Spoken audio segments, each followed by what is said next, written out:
pessoal, tudo bem? Eu sou o professor Elton Kramer e hoje eu vou comentar com vocês aqui as principais questões que geraram em torno do STJ e que são importantes para o seu concurso da advocacia pública. E já adianto para vocês, tivemos muitas decisões, a gente teve até dificuldade de selecionar as principais, a gente tem um número maior do que no mês passado, mas a gente sempre tenta priorizar aquilo que realmente você não pode passar desapercebido, né? Um pressuposto que você tenha lido, você está acompanhando também as decisões, mas a gente pensa aqui algumas que você não tem como passar, virar o mês sem ter o contato com elas, sem ter o conhecimento que o tribunal se posicionou em tal ou naquele sentido. Então a gente precisa passar principalmente e frisar com vocês o que é mais importante. Então a primeira decisão que eu vou passar para vocês aqui é a decisão da primeira sessão do STJ que aprovou uma súmula a respeito de ICMS e cancelou outra súmula, né? Então veja uma matéria importante aqui, até cancelamento de súmula é importante para que pode ser cobrado em concurso público, mas eu vou explicar cada uma delas. A primeira súmula, então, foi aprovada pela primeira sessão, que é a súmula 649, que diz o seguinte: não incide ICMS sobre serviços de transporte interestadual de mercadorias destinadas ao exterior. Então, nesse caso aqui, é um caso que envolve mais imunidade tributária, né? No caso de não incidência do imposto estadual, quando essa mercadoria, então, está destinada ao exterior. Ou seja, é um processo preparatório para a exportação do serviço, da mercadoria, desculpe. Então, nós temos aí a questão do transporte interestadual. Não falamos de ISS porque é transporte interestadual e não municipal, mas e também não falamos da incidência porque é destinado para o exterior. Então, nós temos aí algo já sedimentado na jurisprudência do STJ, que agora virou súmula. E também tivemos o cancelamento da súmula 343 do STJ em razão de súmula vinculante já do Supremo, que é a súmula vinculante número 5.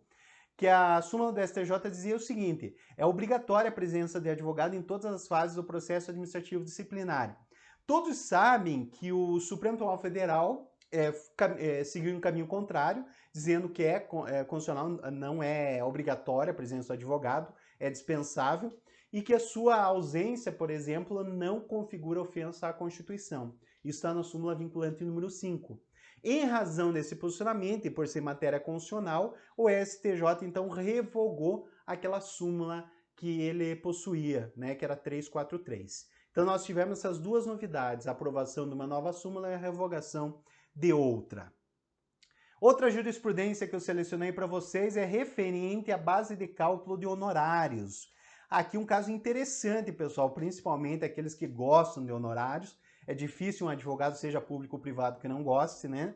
E aqui envolve o pagamento desses honorários, o que compõe a base de cálculo. Porque nós temos o caso da previdência, né, a da aposentadoria ser concedida judicialmente e aquela que é reconhecida administrativamente. Vamos entender o caso aqui.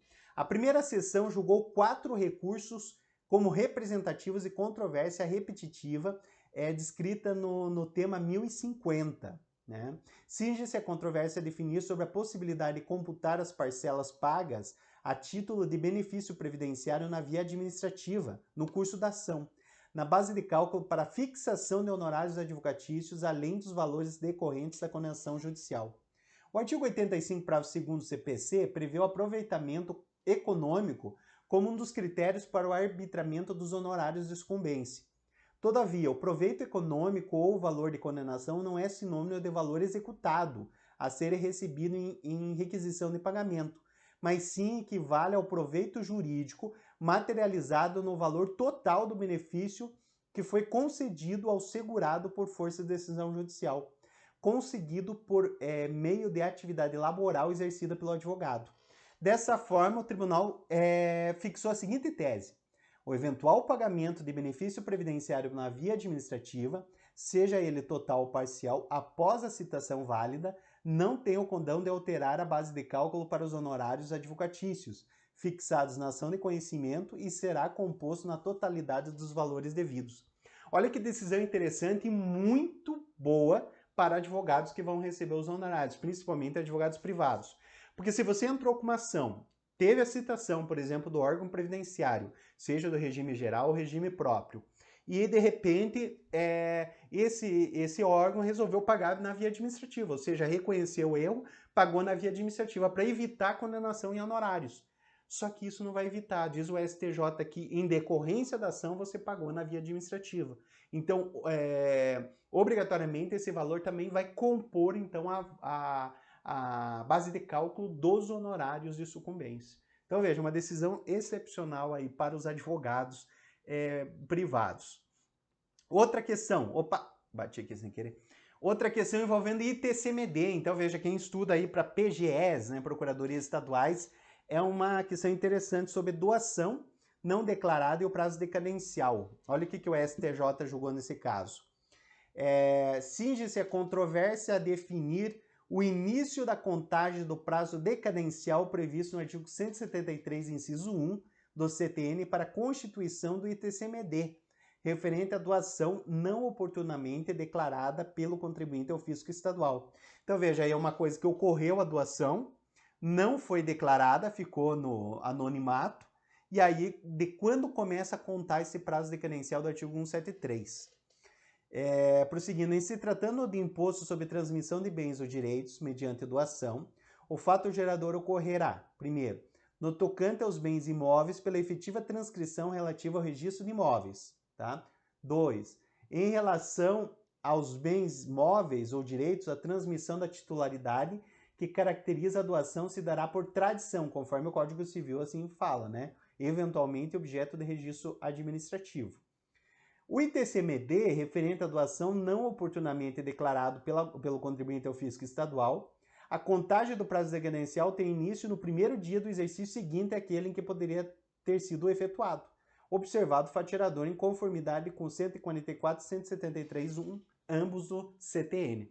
Veja que decisão interessante, pessoal, porque você tem aí a entabulação da doação, ou seja, eu pego um carro e dou para o meu filho, e eu tenho um imóvel e vou doar. Os dois têm ritos diferentes, ou seja, formalidades diferentes para serem regularizados.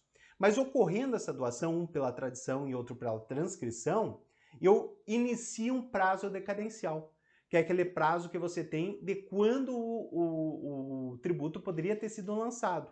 Então, com base na tradição e na transcrição, eu poderia lançar o ITCMD logo em seguida, ou seja, no mesmo ano. Então, eu vou contar o prazo decadencial na forma do artigo 173, inciso 1, ou seja, no primeiro dia do exercício subsequente ao qual ele poderia ter sido lançado. E ali você vai contar o prazo de 5 anos, né?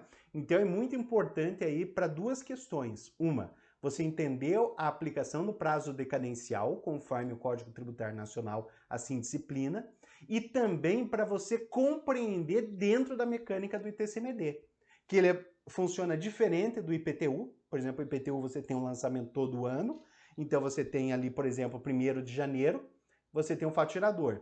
O que você poderia ter lançado esse ano, começa o prazo decadencial no ano seguinte, é muito fácil. Agora, no ITCMD ele fica mais amarrado, porque nós temos ainda o caso do ITCMD causa-mortes, que é outra forma de contagem, e o ITCMD doação, que é isso que eu acabei de falar para vocês. Então, veja, é importante vocês compreenderem o contexto e ali sim entender como se aplica o prazo decadencial. Então, veja, o direito tributário realmente não é fácil, mas você tem que colocar dentro de uma lógica, né? É o prazo geral do CTN aplicado a um caso peculiar, né, de um tributo que ele funciona de uma forma diferente. Ali você vai ter que recorrer ao Código Civil, legislação privada, entender o que é a tradição e o que é a transcrição. E daí saber quando que ela deveria ocorrer, ou ocorreram, ok? Outra questão que eu separei para vocês aqui, muito importante também, é a questão da legitimidade em ação promovida por associação. Cinge-se a controvérsia acerca da legitimidade daquele que não seja filiado à associação autora para a execução da sentença proferida em ação civil pública. Né? Essa pessoa que não é afiliada, será que vai ser beneficiada ou não por essa associação? Essa corte, a partir desse julgamento, firma o entendimento de que todos os substituídos numa ação civil pública que tenham por objeto a tutela de um direito individual homogêneo possuem legitimidade para a liquidação e execução da sentença, e que esses substituídos são todos aqueles interessados determináveis que se unem por uma mesma situação de fato, né? Em ação civil pública proposta por associação, aqui vem até o entendimento mesmo. Em ação civil pública proposta por associação, na condição de substituta processual, possuem legitimidade para a liquidação e execução da sentença todos os beneficiados pela procedência do pedido, independente de serem filiados à associação promovente. Então veja aqui, no tema 948, pessoal, o STJ então fixou o entendimento de que na questão da substituição tributária, e ali nós temos uma questão peculiar, que nós temos direitos individuais homogêneos, que você tem aquela ligação em relação a uma situação de fato, né? Então você não tem uma ligação estatutária entre os associados, você tem uma ligação em relação ao fato ocorrido, né? Então esse fato ocorrido você pode gerar um dano. A associação ingressando com a ação civil pública, ela vai beneficiar filiados e não filiados. E nesse caso, será que poderiam não filiado à associação obter, ser beneficiado por isso e buscar a execução e liquidação dessa sentença, por exemplo? Pode. O STJ diz que nesse caso de substituição tributária é possível, não tem problema algum. Tá? É diferente daquela situação, por exemplo, quando a associação impetra o mandado de segurança em benefício dos seus associados. Aquele somente pode ser beneficiado quem era associado até o ajuizamento da ação. Nesse caso aqui, individual homogêneo é diferente, tá? Isso que eu quero diferenciar para vocês estudarem, ok? Então, um tema bastante importante, principalmente envolve direito coletivo, que está muito em voga aí nas provas de processo civil. Então, um tema aí interessante para vocês se aprofundarem, ok? Outro tema que eu trago para vocês sobre plano de saúde, né? Hoje a gente discute muito direito médico, provas e concursos também exploram muito isso, tanto na direito civil, direito empresarial, mas, claro, atinente à judicialização da saúde, mas aqui também temos uma importância, por isso que eu trouxe para vocês. Surge-se a controvérsia a definir se medicamento de uso domiciliar e não enquadrado como antineoplásico oral é de cobertura obrigatória pelo plano de saúde. Os medicamentos receitados por médicos para uso doméstico e adquiridos comumente em farmácias não estão, em regra, cobertos pelos planos de saúde, porquanto a obrigatoriedade de custeio dos fármacos na saúde suplementar se dá durante a internação hospitalar, abrangendo o home care, na quimioterapia oncológica ambulatorial, na hipótese de antineoplásicos orais para uso domiciliar e naqueles relacionados a procedimentos listados no rol da ANS, né? Isso é a interpretação, por exemplo, da Lei 9656, de instruções da ANS, enfim, de toda essa regulamentação dos planos de saúde. Só que aí vem a tese aprovada pelo STJ. É lícita a exclusão na saúde suplementar do fornecimento de medicamentos para o tratamento domiciliar, salvo os antineoplásicos orais e correlacionados, a medicação assistida, a home care, e os incluídos no rol da Agência Nacional de Saúde para esse fim. Então veja, aqui também é uma decisão bem rebuscada, o direito da saúde, direito médico, mas é muito interessante porque você tem aqueles medicamentos que estão no rol, que devem ser incluídos, por exemplo, na ANS, mas tem aqueles medicamentos que não são fornecidos no âmbito hospitalar, ou seja, são só fornecidos no serviço domiciliar. Nesse caso, tem uma exclusão permitida pela legislação dos planos de saúde. Claro que você pode contratar a parte no plano de saúde a cobertura total desse tipo de medicamento, como você tem vários planos de saúde que cobrem. Mas, em regra, pela ANS não é obrigatório, então pode ser excluído. Com exceção, né, claro, como diz, salvo dos antineoplásicos, deixa eu colocar aqui, antineoplásicos, medicação assistida e os incluídos no rol da Agência Nacional de Saúde. Fora esses, os demais podem ser excluídos, ok? Outra decisão interessante que eu coloquei para vocês, também julgado aqui pelo STJ, envolve título executivo, o cônjuge que não participou no processo de conhecimento pode ser executado, né? Então aqui no caso, contudo, note-se que o cônjuge não participou no processo de conhecimento, de modo que não pode ser surpreendido já na fase de cumprimento de sentença com a penhora de bens em sua conta corrente exclusiva. Olha que sacanagem, não participou do processo de conhecimento, ou seja, ação de cobrança, e só vai ser chamado no cumprimento de sentença. Nesse caso, entendeu o STJ que é inadmissível a penhora de ativos financeiros da conta bancária pessoal de terceiro, não integrantes da relação processual em que se formulou ou que se formou o título executivo, pelo simples fato de ser cônjuge da parte executada com quem é casado sob o regime de comunhão parcial de bens.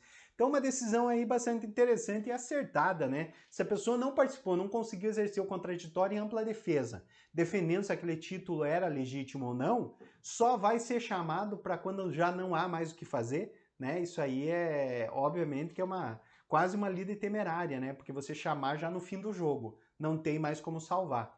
Então, ali ofenderia o contraditório em ampla defesa, sem dúvida nenhuma. Então, uma decisão também bastante interessante para processo civil e também aí envolvendo algumas matérias de direito empresarial que eu imagino que possa ser cobrado, ok? Outra questão aqui que me chamou a atenção também envolve o quê? Defensoria pública e honorários. Será que são devidos honorários à defensoria quando atua contra empresa pública? Porque você sabe que quando a defensoria atua contra aquele órgão que o remunera, por exemplo, defensoria pública estadual contra o estado que o remunera, não gera honorários, né? Esse já é um entendimento pacífico, consolidado.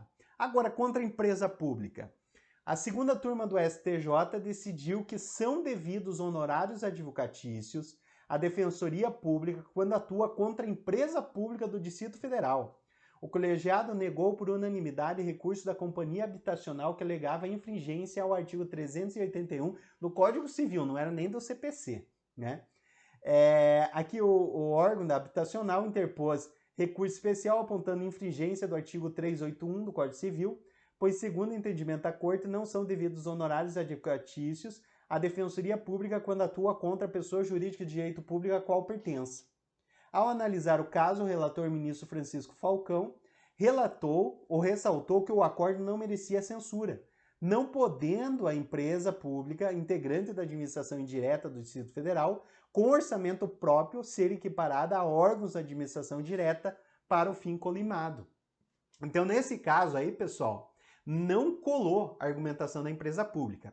Primeiro que a empresa é regime jurídico de direito privado, com capital próprio, com corpo de funcionários próprio, o orçamento próprio, então não poderia alegar que faria parte da administração pública. Então a tese de que a defensoria não pode cobrar honorários da mesma pessoa jurídica de direito público que a remunera, não pega, não é aceitável nesse caso concreto, né? Então não é uma coisa tão ilógica, né? Até certo ponto de vista aqui tem uma lógica muito grande, até porque é empresa pública, regime jurídico de direito privado.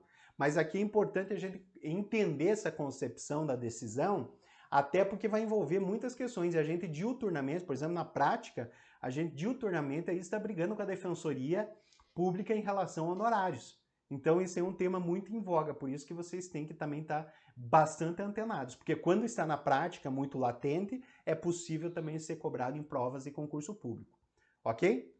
Outra decisão que eu separei para vocês aqui também bastante interessante envolve concurso público de enfermeiro e o direito à nomeação. A orientação da jurisprudência do STJ é no sentido que a simples existência de contratação temporária não significa por si só a preterição de direito aprovado em concurso público. Isso porque, além de ter assento constitucional, ou seja, ser uma situação permitida pela lei maior do país, o que denota sua regularidade intrínseca, a ilegalidade na contratação somente ocorrerá quando não observados os requisitos da lei de regência da respectiva unidade federativa. No caso analisado, o contexto da demanda revela, de um lado, que a administração pública local agiu com bastante clareza ao regimentar candidatos para um certame no qual não havia vagas disponíveis. Fato que não é debelado, por outro lado, com a contratação temporária de terceiros decorrentes de excepcionalidade da situação, ainda atual da pandemia decorrente do vírus, que é a Covid-19, e diz o seguinte, a contratação, o que ficou definido? A contratação temporária de terceiros para o desempenho de função de cargo de enfermeiro em decorrência da pandemia causada pelo vírus Covid, determinada por decisão judicial, não configura preterição ilegal e arbitrária, nem seja direito a provimento ao cargo público em favor de candidato aprovado em cadastro reserva. Então, o que aconteceu aqui? É uma discussão também bastante interessante. Nós temos candidatos esperando serem nomeados que pertencem à lista reserva, o cadastro de reserva em determinado concurso público. E diante dessa situação excepcionalíssima, há uma autorização para você contratar funcionários temporários, né? Uma contratação temporária, realmente enquanto perdurar aquela situação excepcionalíssima. Quando você contrata, você não tem cargos vagos, ou seja, você contrata por uma função excepcional. Então, enfermeiros, médicos, é possível você contratar nessa situação excepcional. Agora, aqueles que estão aguardando o concurso público não serão afetados, porque você não está criando um cargo e preterindo essas pessoas que passaram no concurso público. Você está apenas chamando excepcionalmente funcionários para trabalhar temporariamente enquanto perdure essa situação, que é o caso da pandemia, mais do que justificável, que é um fato notório. Depois você retira e você vai recompor através do concurso público esses servidores. Então o STJ interpretou esse instituto e é interessante que deu um caminho, dizendo que uma coisa não contamina a outra, né? A preterição é você passar atrás, passar na frente quem está atrás, na ordem do concurso público, ou começar a nomear até em cargos em comissão na frente ou exercendo funções de quem exerce concurso público. Isso poderia gerar um questionamento, como nós tivemos já no Supremo tempos atrás. Agora, a questão de trabalho temporário, diz o STJ que não tem essa contaminação, não configura preterição, o que daria direito à nomeação obrigatória desses candidatos, ok? Outra decisão que eu separei para vocês agora envolvendo improbidade administrativa. Decisão interlocutória que indefere pedido de depoimento pessoal, será que está sujeito a agravo de instrumento? Né? Aqui entendeu o STJ que sim, né? Aplica-se a ação de improbidade administrativa prevista no artigo 19, parágrafo 1º da Lei de Ação Popular, segundo o qual das decisões interlocutórias cabe agravo de instrumento. Assim deve-se aplicar a ação por improbidade o mesmo entendimento já adotado em relação à ação popular, como sucedeu, entre outros, o seguinte precedente.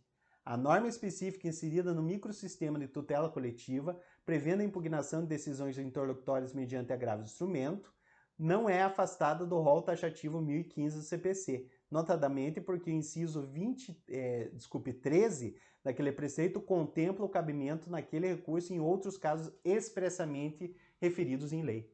Então, nesse caso, na improbidade administrativa, que é feito, ela é implementada através da ação civil pública, aplica-se de forma muito correlata a ação e a legislação da ação popular.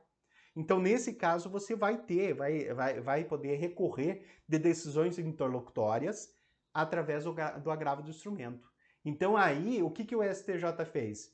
A aplicação da legislação específica em decorrência da geral, ou seja, a aplicação da legislação específica derrogando a geral. Então lá nós temos um rol taxativo no CPC, mas não impede de previsões em outras legislações, como ocorre na ação popular. E você vai aplicar na improbidade administrativa também esse entendimento, ok? Falando em improbidade, tem outro caso, que aqui é no fase de cumprimento de sentença da improbidade. Se é possível fazer requerimento de medidas coercitivas, né? Aqui entendeu o STJ que sim, são cabíveis medidas executivas atípicas de cunho não patrimonial no cumprimento de sentença proferida em ação de improbidade administrativa. Há no STJ julgados afirmando a possibilidade da adoção das chamadas medidas atípicas no âmbito da execução, desde que preenchidos certos requisitos. Nesse sentido, o propósito recursal é definir se a suspensão de carteira nacional de habilitação e a retenção do passaporte de devedor de obrigação de pagar quantia são medidas viáveis a serem adotadas pelo juiz condutor do processo executivo. O Código de Processo Civil 2015, a fim de garantir maior celeridade e efetividade do processo, positivou regra segundo a qual incumbe o juiz determinar todas as medidas indutivas, coercitivas, mandamentais ou subrogatórias necessárias para assegurar o cumprimento da ordem judicial, inclusive nas ações que tenham por objeto prestação pecuniária. Então veja, uma decisão excepcional aqui também para garantir a efetividade da decisão judicial, inclusive no âmbito da improbidade, porque o que acontece? Muitas vezes você vai cobrar, a pessoa não tem dinheiro. Aí você tem medidas atípicas, né? Apreensão da CNH, do passaporte, algo que realmente você saiba que naquele caso concreto você vai comprometer aquela pessoa a ponto dela se sentir forçada a pagar o débito, né? Então, se aquelas medidas já foram positivadas pelo CPC 2015, por que não trazer ela para a questão da improbidade administrativa? Então, hoje há um leque muito grande, e o próprio CPC 2015 abriu esse leque, né? Permitindo qualquer medida mandamental, constitutiva, aliás, não constitutiva, né? Mandamental, cautelar, né? Todas essas medidas que venham a garantir a efetividade do processo. Então, bastante interessante aqui, recomendo a leitura e o aprofundamento no momento posterior, pessoal, com bastante calma para vocês entenderem esses casos. Outra decisão que eu separei a respeito de mandado de segurança e apelação, também a questão recursal aqui, naquele caso da ampliação do colegiado. Então diz o seguinte, o STJ, a técnica de ampliação do colegiado previsto no 942 do CPC 2015, que é aquele que substituiu os embargos infringentes, não sei se se lembram, não existe mais. E houve a substituição para esse instituto chamado ampliação no colegiado. Então, por exemplo, quando você tiver um caso que não foi unânime, você faz um rejulgamento com outros julgadores, né? Isso que fala o 942. Queremos saber se isso aqui é aplicado ou não ao mandado de segurança, à apelação do mandado de segurança. Então diz aqui, a técnica de ampliação do colegiado previsto no 942 CPC aplica-se também ao julgamento e apelação interposto contra a sentença proferida em mandado de segurança. Embora a técnica de ampliação do colegiado previsto no 942 e os embargos infringentes revogados junto com o Código de Processo Civil de 73 possuam objetivos semelhantes, os referidos institutos não se confundem, sobretudo porque o primeiro compreende técnica de julgamento, já o segundo consiste em modalidade de recurso. Ademais, diferentemente dos embargos infringentes, a nova técnica de ampliação do colegiado é de observância obrigatória e automática sempre que o resultado da apelação for não unânime, e não apenas quando ocorrer a reforma de sentença. Então isso aqui é muito interessante, pessoal, e o que foi entendido aqui é que deve ser aplicado sim também nos casos de apelação e mandado de segurança. Então, no modo assim que você tem um rejulgamento sempre que ele não for unânime, né? Então ele deu maioria, você rejulga com outros julgadores para ver se você não tem uma chance, pelo menos, de virar o jogo nesse caso, tá? É uma questão de justiça processual. Outro caso aqui é tributário, né? O STJ entendeu que incide imposto de renda sobre valores pagos na contraprestação de plantões médicos. Isso aqui já girava uma certa polêmica. Em outros informativos eu já comentei, né, esse entendimento. E olha o que ficou sedimentado aqui no informativo do STJ. A toda evidência, como bem ressaltada pela Corte de Origem, apesar da redação do artigo 5º da Lei Estadual tal, prever que a remuneração dos plantões médicos possui natureza indenizatória, não há como fechar os olhos à realidade, posto que tais pagamentos são habituais, comutativos e de caráter eminentemente retributivo do serviço prestado mês a mês e não se prestam a ressarcir qualquer gasto ou despesa extraordinária. Com efeito, a verba assim instituída se assemelha àquela paga por horas extras aos demais trabalhadores da iniciativa privada ou servidores públicos, constituindo evidentemente remuneração, pois corresponde à paga ou pagamento pelo serviço prestado fora dos horários habituais. Para esses casos, ora essa é pacífica na jurisprudência deste STJ no sentido da incidência do imposto de renda. Então aqui nós comentamos até em informativos anteriores que entra no cômputo do teto constitucional essa questão dos plantões, que era uma discussão anterior, e também agora que incide imposto de renda. Mesmo que a lei estadual ou lei local fale que não, né? No caso, a lei veio dizer que é natureza indenizatória, mas a lei, inclusive a lei tributária, não pode mudar o instituto ou natureza dos institutos privados. Então, por exemplo, se você tem uma natureza que não é indenizatória por lógica, ou seja, está recebendo uma contraprestação como a legislação do trabalho assim fala, não podia a lei tributária mudar essa natureza, em respeito ao que diz o artigo 110 do Código Tributário Nacional. Pois dá uma lidinha lá para ver o que fala o artigo 110, que você vai ter essa percepção.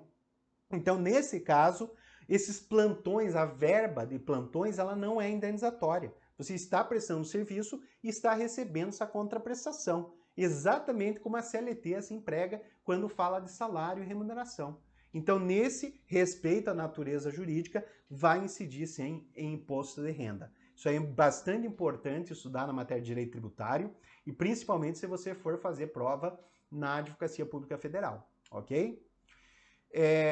Temos aqui, por último, uma decisão referente à exceção de pré-executividade, né? Juntada de prova pré-constituída e complementação de documentos. Será que é possível na exceção de pré-executividade? Aqui a decisão da terceira turma do STJ diz o seguinte: de acordo com a jurisprudência consolidada dessa corte, a exceção de pré-executividade tem caráter excepcional, sendo cabível quando atendidos simultaneamente dois requisitos, um de ordem material e outro de ordem formal. Primeiro, a matéria invocada deve ser suscetível de conhecimento e ofício do juiz, né? E o segundo, é indispensável que a decisão possa ser tomada sem necessidade de relação probatória. Isso aqui já é tradicional, a doutrina comenta isso e a própria jurisprudência. Outro sim, a autorização de complementação dos documentos pelo recipiente a requerimento do juiz encontra alicerce no princípio da cooperação consagrado no artigo 6º do CPC, 2015, a qual preceitua que todos os sujeitos do processo devem cooperar para que se obtenha, em tempo razoável, decisão de mérito justa e efetiva. Então aqui uma decisão bastante interessante do STJ, por quê? Porque a exceção de pré-executividade é entendida como aquela petição que você tem que comprovar já tudo na petição. Ou seja, é uma questão conhecida de ofício como prescrição, decadência, você já tem que provar na peça. No máximo, juntar algum documento que seja, que possa ser conhecido de ofício pelo juiz. Agora, a dúvida é, eu posso ter uma complementação de documentos ali? Será que não vai ferir o instituto, a própria lógica da exceção de pré-executividade? Diz o STJ que não. Nesse caso, em respeito à cooperação das partes, que está, inclusive, um dos princípios do CPC, é possível você ter essa situação, até porque em tempo razoável você resolver o litígio, né? E atingir a chamada verdade real. Então essas são as decisões, pessoal, que eu queria trazer para vocês nesse momento, né? O STJ teve muitas decisões, como eu falei para vocês, a gente pensou as melhores, mais importantes, né? Melhores fica muito valorativo. Mas as mais importantes para o seu concurso a gente trouxe aqui, tá? Mês que vem a gente vem com outras decisões para vocês. Bons estudos e até a próxima!